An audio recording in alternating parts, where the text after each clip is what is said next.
Hello à tous les amis, j'espère que vous allez bien. Bienvenue dans ce 24e épisode de S'entreprendre. Je suis hyper content de refaire cet épisode parce que ça fait là 3 semaines que je n'avais pas fait d'épisode, 20 jours exactement. La dernière publication était le 17, non le 27, si je dis pas de bêtises, 27 octobre. Pourquoi un peu plus de latence? Bon, je le dis à chaque épisode, mais bon, maintenant je vais arrêter de le dire, je pense.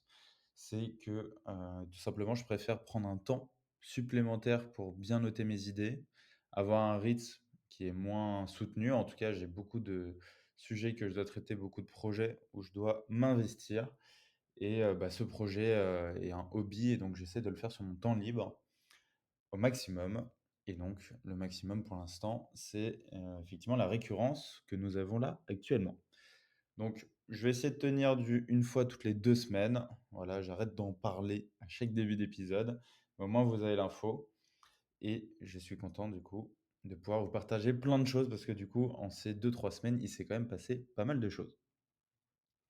Pour ceux qui découvrent le podcast et l'émission S'entreprendre, je me présente rapidement. Je suis Alexis Bouvet, je suis le CEO et le cofondateur de Gross Hiring. Donc, c'est une entreprise qui met à disposition des recruteurs toutes les techniques de growth, de marketing et de vente pour qu'ils puissent tout simplement recruter les meilleurs talents plus rapidement. Donc, on a créé cette société il y a plus de 2 ans. On a formé plus de 850 personnes, accompagné maintenant plus de 100 clients.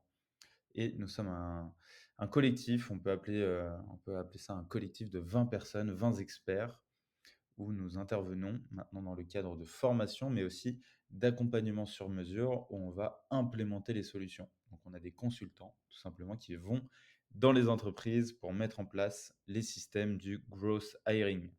Le but est tout simplement de recruter différemment. Notre vision, elle est simple. On veut devenir la discipline de référence et l'écosystème qui recrute différemment.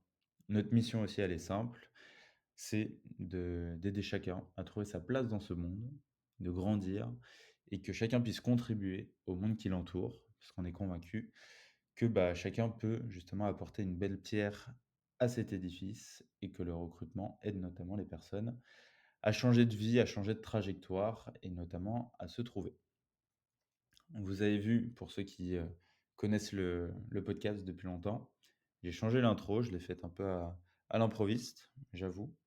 Mais je pense que ça va beaucoup plus, je vais la formaliser autrement que ce que je faisais avant. Parce qu'on a fait une keynote il y a pas longtemps, donc je vous en parlerai dans les actualités de la semaine, pour exposer notre vision, notre mission et nos valeurs. Donc c'est peut-être quelque chose que je vais mettre dans les prochaines introductions.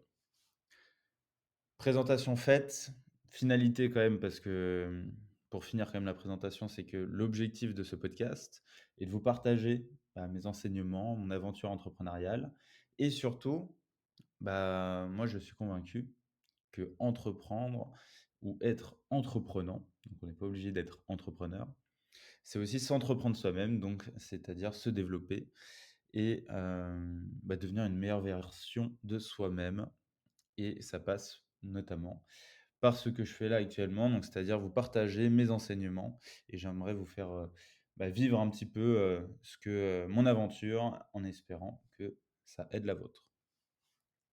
Les actualités de la semaine, on commence par le perso. Je suis actuellement au Maroc, notamment à Tamraght pour être plus précis. J'organise des co-living avec 2 entrepreneurs. Donc, on organise ça avec Marion Carnero et Kylian Palermo. Donc, ce sont des éditions, on va rassembler plein d'entrepreneurs au même endroit. Donc là, on est reparti au Maroc, c'est notre petit spot à Tamraght, où on a un endroit où on va rassembler tout le monde, faire des activités, donc par exemple du surf, des ateliers, des masterminds, des sorties aussi ensemble, pour tout simplement passer du bon temps, faire des rencontres et grandir. Donc là, ça fait déjà une semaine que j'y suis. Je vais rester une semaine de plus avec des amis qui vont nous rejoindre. Donc on a pris une sorte de riad, je sais pas si c'est un riad, mais en tout cas une belle maison qui est très sympa, où on peut bien travailler, on a une bonne connexion internet, on est bien posé et c'est génial parce qu'on est quand même dans un bon cadre. C'est aussi les avantages d'avoir un business qui se fait essentiellement en ligne. Bonne reprise du, marathon, donc préparation marathon. J'en ai parlé dans les derniers épisodes, je commençais à m'y mettre, mais j'avais un peu de mal à trouver la jauge. Là, ça fait 2 semaines que je tiens mes 3 séances par semaine, notamment avec des allures un peu plus soutenues chaque semaine et je tiens le coup, je tiens le rythme et donc je suis très content de ça. Je suis content parce qu'on est lancé dans cette préparation marathon qui s'avère, assez corsée parce que ça dure quand même pendant 6 mois. Régime alimentaire. Effectivement, j'ai fait un régime alimentaire avec ma copine parce qu'elle avait des sortes d'inflammation.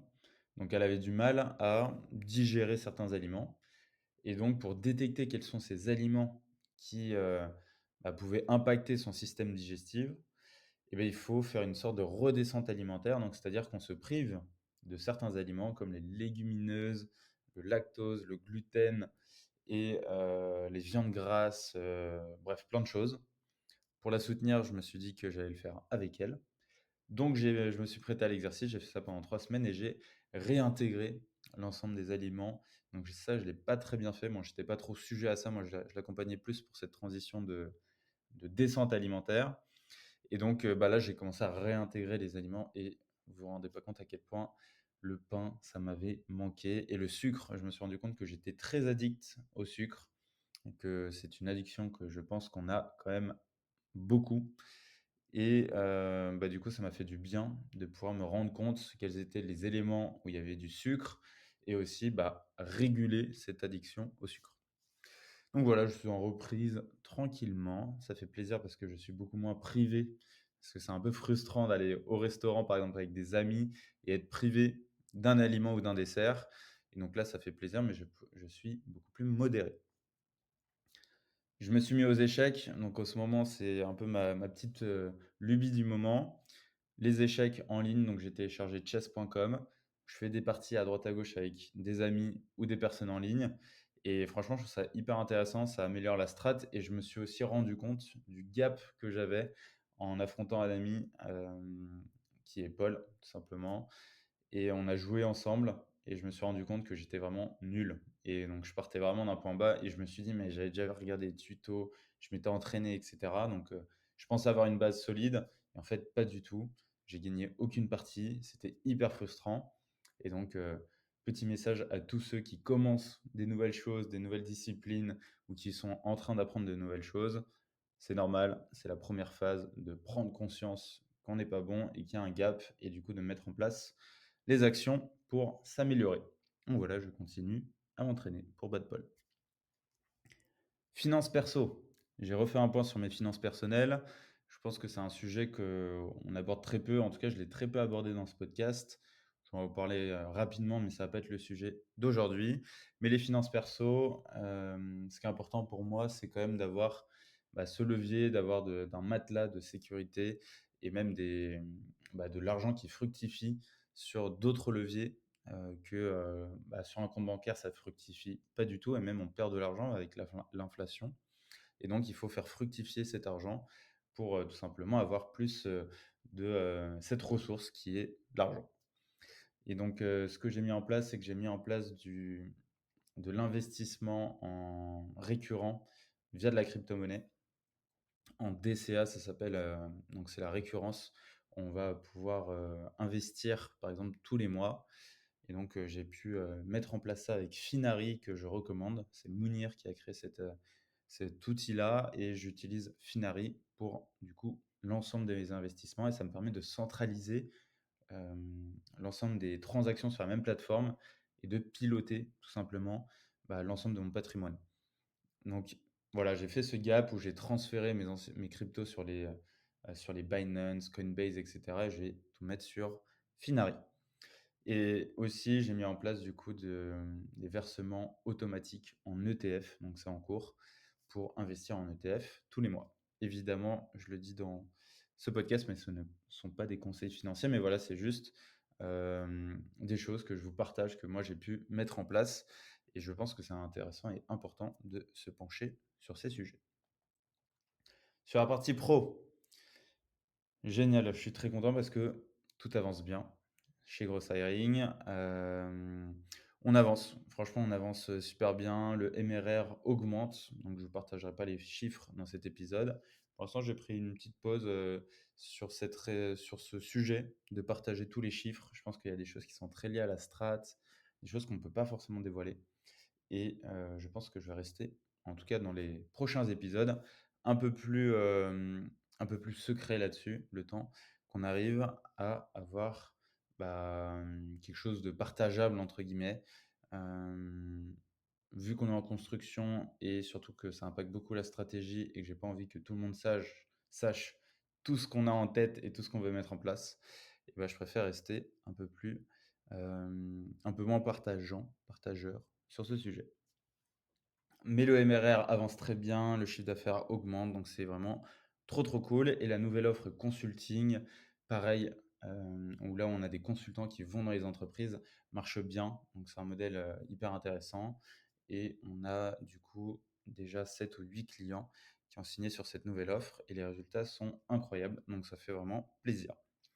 On a sorti une keynote sur le futur du recrutement, donc on a fait pas mal de bruit pour attirer beaucoup de gens, pour expliquer, nous, notre vision du futur du recrutement, que le futur du recrutement est quelque chose qu'il faut qu'on construise aussi avec d'autres personnes, avec les recruteurs qui nous accompagnent, avec les personnes qui croient en ce qu'on fait et aux piliers du gros hiring.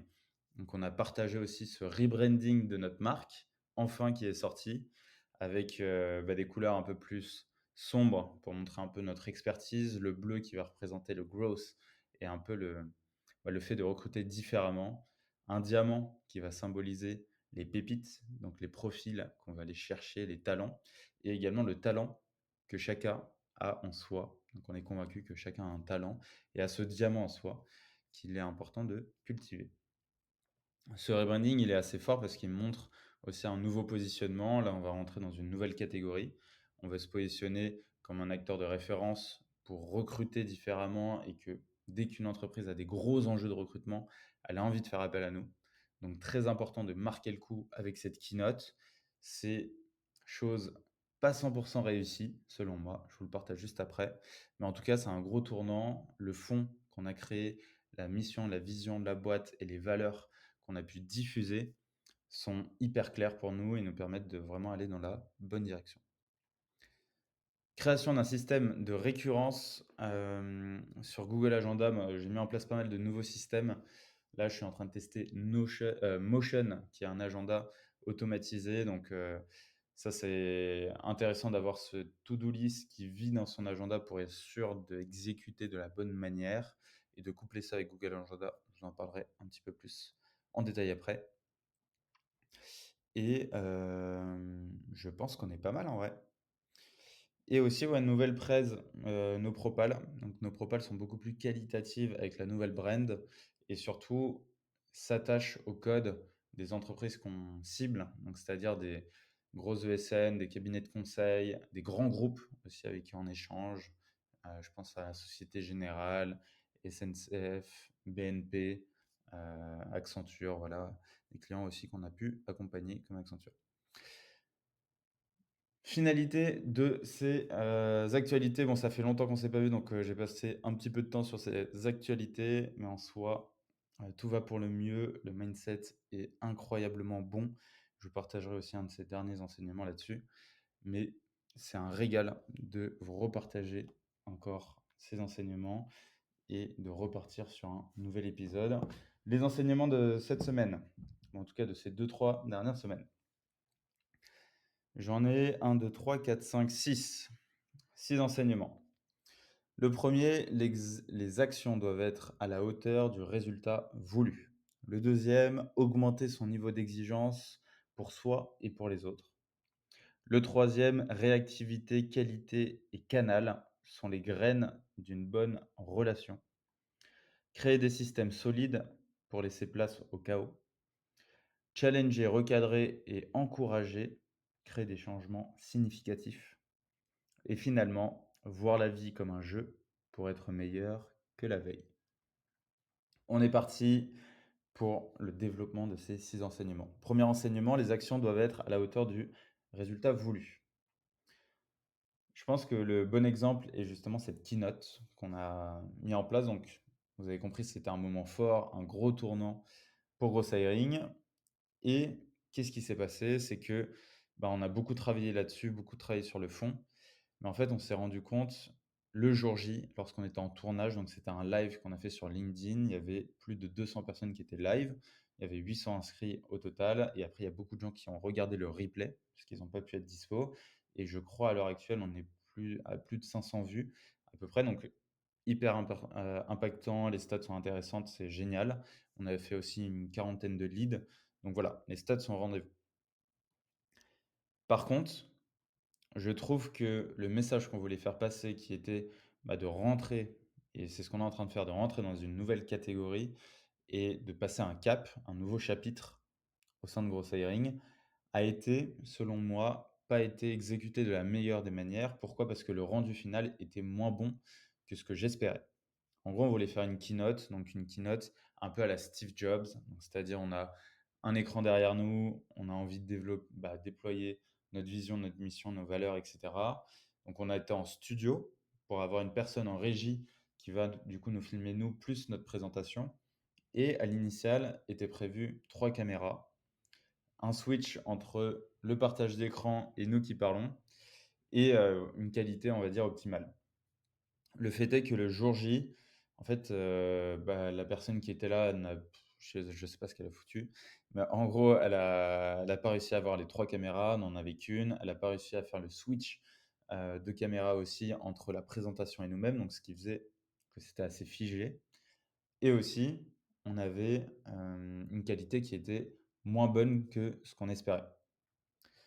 Ce problème-là, on a un problème technique, là, dans ce cas-là, mais surtout, c'était un problème, selon moi, de répétition. Donc, c'est-à-dire qu'on aurait dû répéter déjà notre fond, notre texte. On sentait que, bah, on l'avait préparé, on va dire, il y a quelques jours et qu'on ne l'avait pas répété. Sur la partie forme, selon moi, du coup, on n'était pas à la hauteur du message qu'on portait et de la diffusion qu'on voulait faire à cause des problèmes techniques que j'ai évoqués. Et ce qui a donné un rendu, selon moi, qui était à, je dirais, 70% par rapport à ce qu'on aurait voulu avoir, qui était plutôt à 110%. Et ça m'a beaucoup frustré. C'est aussi un retour qu'on a eu des personnes qu'on avait eues, avec qui j'ai pu échanger, qui ont regardé la keynote. Beaucoup, en vrai, la majorité des gens étaient vraiment hyper agréablement surpris de ce qu'on avait fait, positionnement clair, etc. Et le message, selon moi, pouvait être encore plus impactant. La problématique, c'était un manque de préparation, un manque, d'avoir pris le temps tout simplement de répéter. Et en fait, je trouve que ça met en avant, selon moi, ça peut donner une image de manque de considération ou de professionnalisme, alors que c'était l'inverse en termes de message qu'on voulait faire passer. Et du coup, il y a un décalage, il y a une dissonance entre les 2. Et donc ça m'a beaucoup frustré. Et ça m'a fait me dire que, bah, quand on veut passer un cap et qu'on va faire encore plus de qualité et un rendu ultra qualitatif, et ben, il faut qu'on ait des actions à la hauteur du résultat qu'on va avoir. Et donc, de temps en temps, on va se fixer des ambitions ambitieux ou des résultats qu'on va obtenir, mais on oublie la quantité de travail ou la qualité du travail qu'il faut fournir en amont. Et il y a la phrase, par exemple, qu'on connaît tous de Spider-Man, qui est: «Un grand pouvoir nécessite de grandes responsabilités», et je pense que là, on peut l'associer plutôt à un grand résultat ou un grand output ou un grand projet nécessite de grandes responsabilités ou en tout cas de grandes actions. Et je pense que c'est ce qui nous a manqué et je trouve ça hyper dommage parce que surtout c'est un momentum, donc c'est un moment dans une phase et ben on a loupé un coche, selon moi, où on aurait pu être encore plus impactant et on aurait pu passer peut-être une journée chacun en plus, mais qui aurait eu un effet de levier ou en tout cas une image perçue beaucoup plus grande. Et donc, pour les prochaines fois, vraiment, en tout cas dans notre situation, vu qu'on veut professionnaliser la brain, être beaucoup plus qualitatif dans tout ce qu'on fait, être chirurgical, et ben, il faut beaucoup plus préparer et être soigneux, surtout quand ça impacte les autres. Ça, c'est ce que je me suis aussi, je me suis rendu compte que, bah, dès que ça impacte d'autres personnes, dès que ça concerne d'autres personnes, et ben, il faut être encore plus qualitatif parce que ça va être du ressenti, de l'émotion, générer chez d'autres. À l'inverse, lorsqu'on va mettre en place des systèmes chez nous en interne, il se peut que le projet soit pas ultra qualitatif ou soit fait un peu dans la notion du 80-20, donc c'est-à-dire faire le 20% d'efforts qui génère le 80% des résultats. Et ça, c'est très bien. Je pense que dans l'état d'esprit entrepreneurial, il faut aller tendre vers ça. Mais lorsqu'on veut créer une émotion qualitative ou des choses qui impactent d'autres personnes, et ben là, on est obligé de faire l'inverse, en tout cas, aller chercher une exigence beaucoup plus importante. En résumé, on est dans un switch, nous dans un tournant, où il faut faire moins, mais mieux. Donc faire moins d'événements, mais beaucoup plus qualitatifs. Faire moins de webinars, mais beaucoup plus qualitatifs. Et aller chercher du coup une qualité beaucoup plus importante, notamment par rapport à la cible qu'on vise. Deuxième enseignement, augmenter son niveau d'exigence pour soi et pour les autres. Pour faire suite à ce qu'on a dit, je me suis rendu compte que le niveau d'exigence qu'on se met soi va être assez représentatif du résultat qu'on va obtenir. Souvent, l'exigence, on le voit comme une mauvaise chose. Donc, c'est-à-dire qu'on se dit, il ne faut pas que je sois trop exigeant avec moi-même, il faut que je me laisse aller un petit peu, il ne faut pas que je sois trop dur. Et donc, souvent, moi, on m'a dit ça parce que j'ai ce côté où je suis assez rythmé par mes objectifs, par mes routines, par ma discipline que je m'impose. Et c'est des choses qu'on peut vous dire. Selon moi, il y a une nuance là-dedans qu'il faut avoir. Donc, c'est-à-dire qu'il faut être exigeant, selon moi, avec soi-même et avec les autres. Donc, c'est-à-dire que si on est exigeant avec les autres et pas avec soi-même, je pense qu'on est dans la fausse route parce que vaut mieux d'abord être exigeant avec soi-même et montrer l'exemple pour que les autres puissent suivre. Et après, l'exigence avec soi-même, ça ne veut pas dire qu'il faut s'auto-flageller ou se torturer.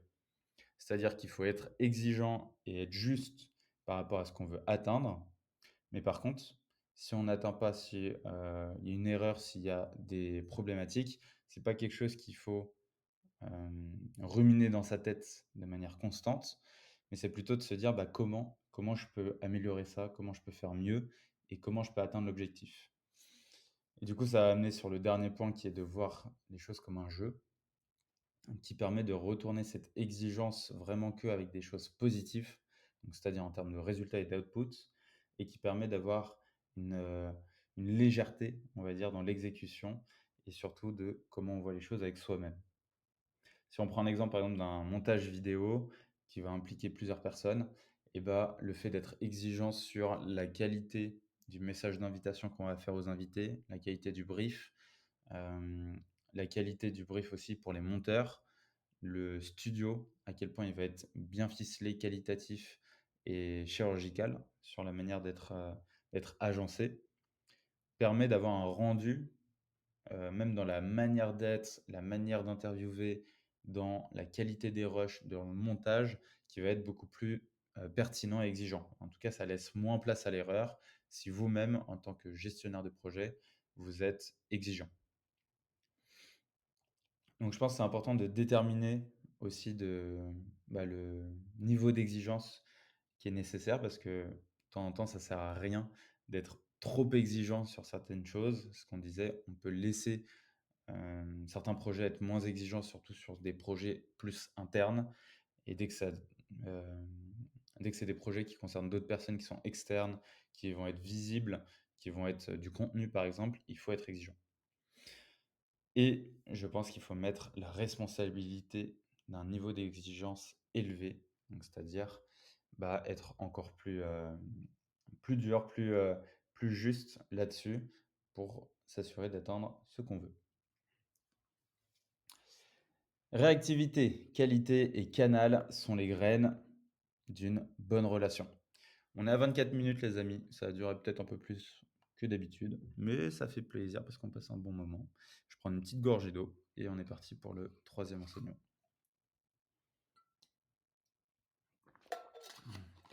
Alors, réactivité, qualité et canal sont les graines d'une bonne discussion. Je sais pas vous, mais moi, grand défenseur de la productivité et du temps, j'étais très attaché à ne pas avoir de notifications, ne pas trop communiquer sur LinkedIn par message par exemple, sur mes SMS, sur mes WhatsApp, sur mes mails et j'avais l'impression que c'était beaucoup de bruit. Donc il y avait beaucoup de gens qui sollicitaient à droite à gauche, beaucoup de bruit, beaucoup de distractions et du coup, ça m'éloignait de l'exécution de mon plan.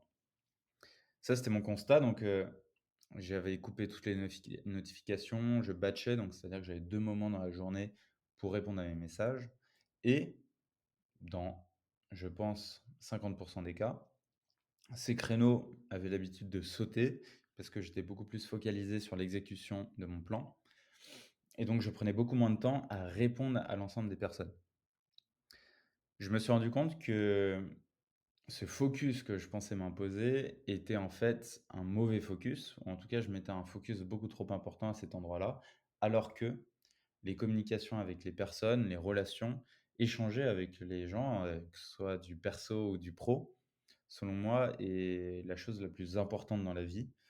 Dans la vie pour plusieurs raisons. Je pense que c'est ce qui nous crée des bons moments, des bonnes discussions, ce qui nous fait apprendre, ce qui nous fait aller beaucoup plus vite, ce qui peut nous rendre beaucoup plus heureux, ce qui nous permet d'aider les autres. Donc il y a énormément de vertus à ça et j'avais beaucoup bloqué avec les communications en me disant, bah, en fait, tu vas être trop sur ton téléphone, tu vas être absorbé et en fait, tu vas être distrait et défocus. Et je me suis rendu compte de l'importance, là, depuis 1 mois et demi, je pense, des relations et justement de leur impact que ça pouvait avoir sur ma vie perso, sur mon bien-être et aussi sur le business. Et donc, j'ai un peu cassé mes systèmes en laissant porte ouverte à plus, de communication. Moi, je me suis plus pris au jeu donc au-delà de mes créneaux, en fait, je suis beaucoup plus souvent sur mon portable à répondre à des messages, j'essaie d'être beaucoup plus réactif. Voilà, j'essaie de mettre de l'effort là-dessus et j'ai déterminé 3 choses qui étaient importantes selon moi pour avoir des bonnes relations et entretenir ça. La première, c'est la réactivité.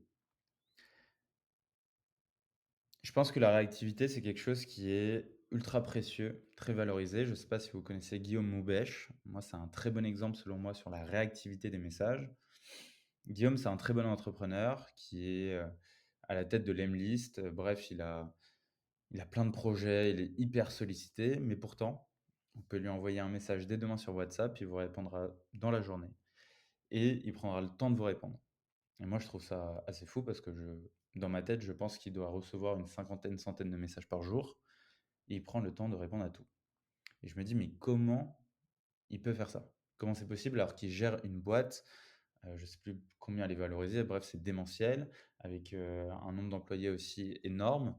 Et en fait, cette personne prend le temps de répondre à tous ces messages.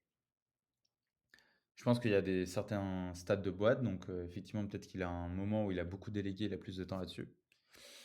Mais ce que ça m'a fait me dire, c'est que le fait d'être hyper réactif comme il l'est, hyper accessible et d'avoir ce côté, sincère dans son approche, fait qu'on a directement confiance en lui. En tout cas, moi, j'admire énormément la qualité des discussions que je peux avoir avec lui et surtout, à quel point il considère l'autre, à quel point l'autre est en fait une place importante dans sa vie, dans son agenda et dans ses priorités. Donc je pense que la réactivité est une chose hyper clé et en tout cas, c'est hyper précieux et à l'inverse, lorsqu'on envoie un message à des personnes qui ne répondent pas du tout, en tout cas pas tout de suite, au bout de 4 jours, 5 jours, une semaine, 2 semaines, comme moi j'avais l'habitude de faire, hein, je me mets totalement dans le lot et je trouve que ça impacte la confiance et c'est moins agréable. En tout cas, je trouve que ça fait de la personne en face une personne moins fiable. La qualité de la discussion. La qualité, ça va être avoir prendre le temps de répondre aux messages, donc c'est-à-dire pas seulement dire: «Oui, OK», mettre un pouce ou ce genre de choses, donc il y a répondre et aussi répondre avec une approche qualitative, donc c'est-à-dire, aider la personne si elle a un besoin, aller vraiment en profondeur pour l'aider, rédiger un message qui soit, bien écrit, bien fait, pas en mode texto et avoir vraiment, quelque chose, une discussion, un échange qualitatif. Je trouve que ça fait vraiment la différence, donc avec de la sincérité, de l'authenticité et une bonne écriture. Et finalement, le dernier, qui est celui qui m'a le plus surpris, je pense, durant ces dernières semaines, c'est le canal. Donc c'est trouver le meilleur canal en fonction de la personne. Ça paraît simple, Mais il y a beaucoup de personnes qui ne prêtent pas attention, en tout cas qui ne font pas l'effort, excusez-moi, de s'adapter au canal de la personne qu'on a en face. Il y a des personnes en face de nous qui vont préférer le téléphone, qui vont préférer le SMS, qui vont préférer LinkedIn, qui vont préférer WhatsApp. Je me suis rendu compte que beaucoup des personnes avec qui j'échange j'ai un meilleur fit, en tout cas sur WhatsApp. Donc c'est-à-dire WhatsApp, j'arrive à rentrer dans leur vie, on va dire, plus, intime, plus de confiance parce que WhatsApp, on a les amis, on a la famille, on a des groupes et aussi on a un peu de business qui commence à arriver, donc ça fait déjà quelques années et je trouve que WhatsApp crée un climat de confiance. On a une petite photo de profil un peu, photo personnelle en plus et les gens sont beaucoup plus réactifs et je trouve que ça laisse beaucoup plus place à de l'échange qui est moins professionnel ou formel et je trouve que ça crée des points de confiance. En tout cas, ça crée une relation qui est beaucoup plus, rapide, en tout cas et qui permet de se dire: «Bon, bah, en fait, cette personne-là est dans mon cercle proche». Donc WhatsApp, maintenant, je le cultive à fond. J'adore ce canal et ça me permet aussi, pareil, d'être très réactif et d'échanger avec les gens comme si c'était des proches. Application au quotidien. Moi, je me rends compte que j'ai envie de prendre un maximum de temps maintenant pour créer des relations et cultiver les relations existantes, cultiver mon jardin. Donc c'est-à-dire qu'on a chacun son jardin qui est ses relations avec des graines qu'on a plantées. Donc par exemple, les graines dont je parlais qui sont la qualité de la relation, hem, la réactivité et le canal. Et bref, toutes ces petites graines donc qu'on plante dans notre jardin de relations, et ben, elles vont fructifier, elles vont donner des choses qui sont, agréables, des fruits et cetera et surtout, bah, des très bonnes discussions, des très bons échanges et quelque chose de un jardin fructueux. Il y a aussi les étendre son jardin, on va dire, donc planter encore de nouvelles choses, ça c'est bien, mais selon moi, il faut aussi savoir bien cultiver son jardin existant. Et je pense qu'il faut pas le faire par intérêt, donc c'est-à-dire le but, c'est vraiment de se rendre compte et là, c'est encore plus évident maintenant pour moi, hem, à quel point en fait les relations elles sont hyper sincères, moi j'ai l'impression que c'est vraiment un un des why de pourquoi chacun vit aujourd'hui, quoi.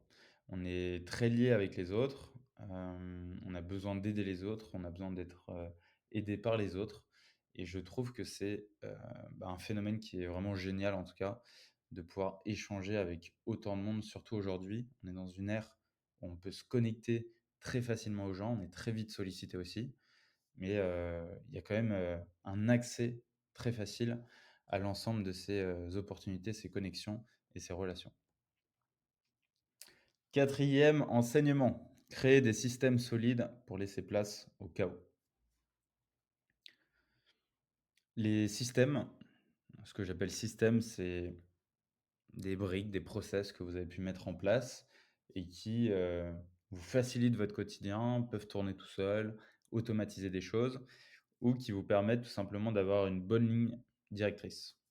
Donc, des systèmes, ça va être une routine, ça va être, des outils automatisés, ça va être, ouais, tout simplement des mécanismes qu'on va mettre en place pour se rendre la vie plus facile.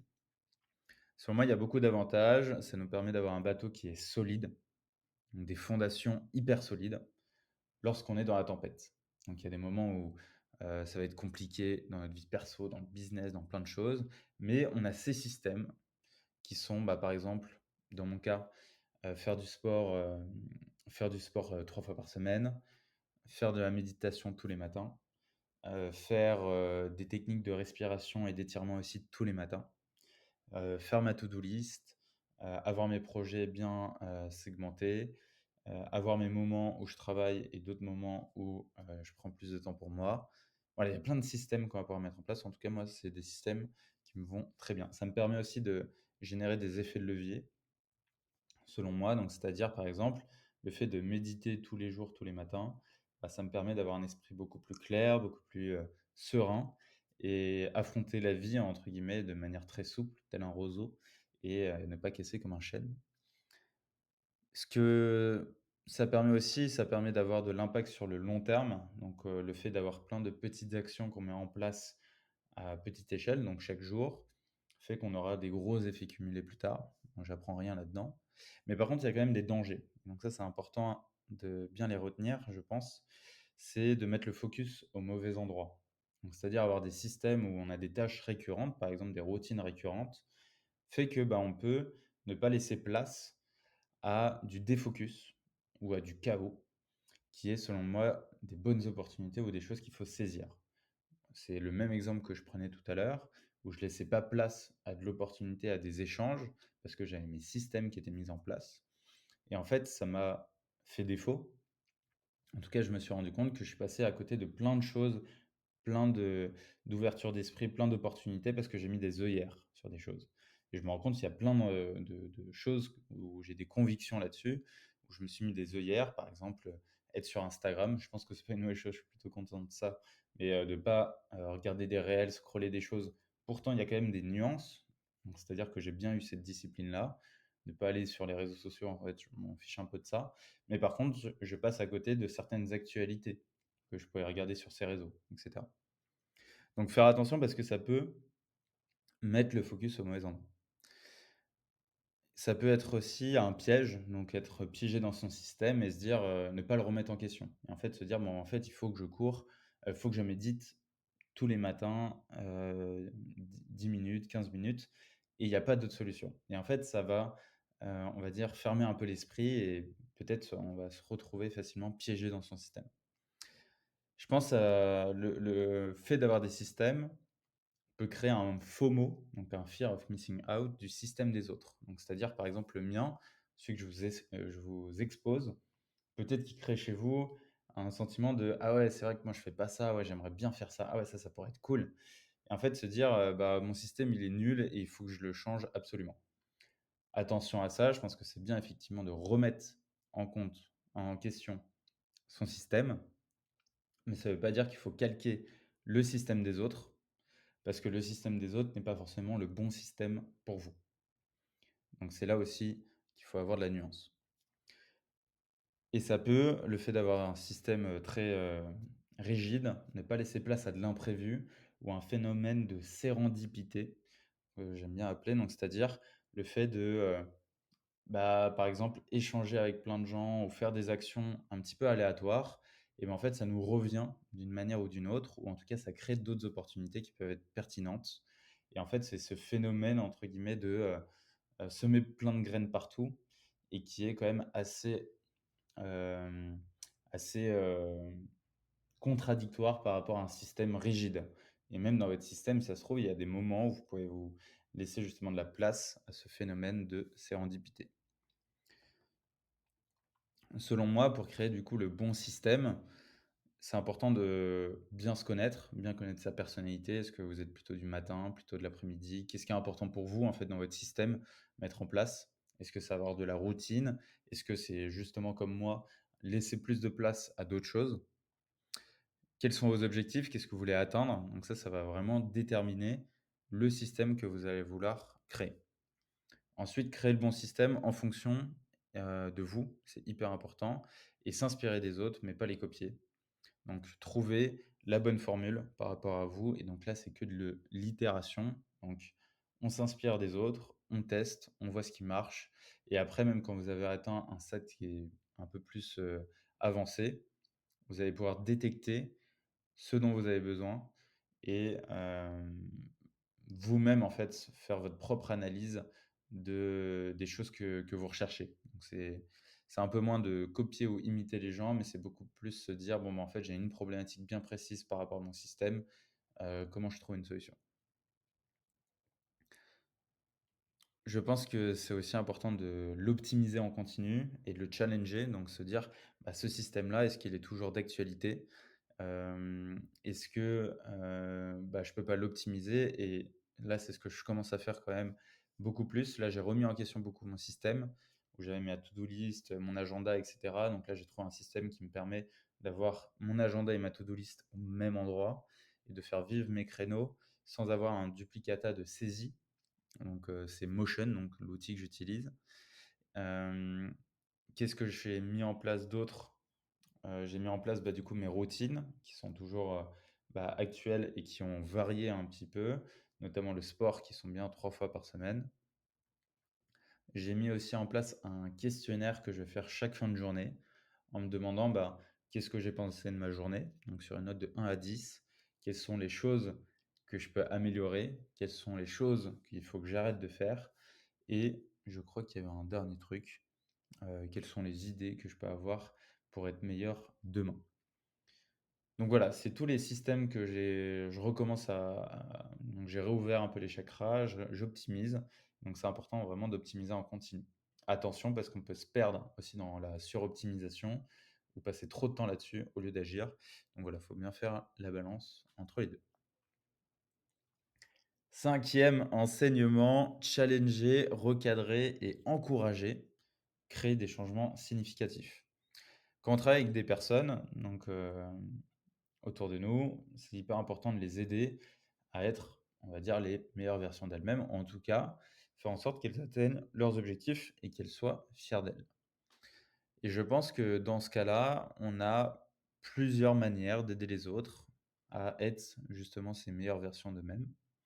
Et selon moi, il y a 3 manières. La première qui est de challenger. Donc, on peut prendre l'exemple d'un prospect, une personne que vous avez au téléphone en face de vous, en visio. Elle a une problématique, elle a des sujets, mais elle est peut-être pas sur les bons sujets. Elle est peut-être pas sur les bonnes réflexions et donc l'idée, ça va être de les challenger et de demander: «Bah, OK, c'est-à-dire pourquoi vous parlez de ça? Mais d'accord, mais pourquoi, ça c'est important pour vous?» Et en fait, de faire rentrer ces personnes-là dans des zones inexplorées, des portes qu'elles n'auraient pas ouvertes et tout simplement leur montrer des choses par elles-mêmes en les challengeant, qu'elles n'auraient pas réalisées. Donc ça, c'est selon moi un premier levier. Le deuxième, recadrer. Recadrer les personnes, donc c'est-à-dire, vous avez une personne en face de vous, vous savez qu'elle a, par exemple, ces objectifs-là à atteindre, mais les actions qu'elle met en place ne sont pas les bonnes pour atteindre ces objectifs.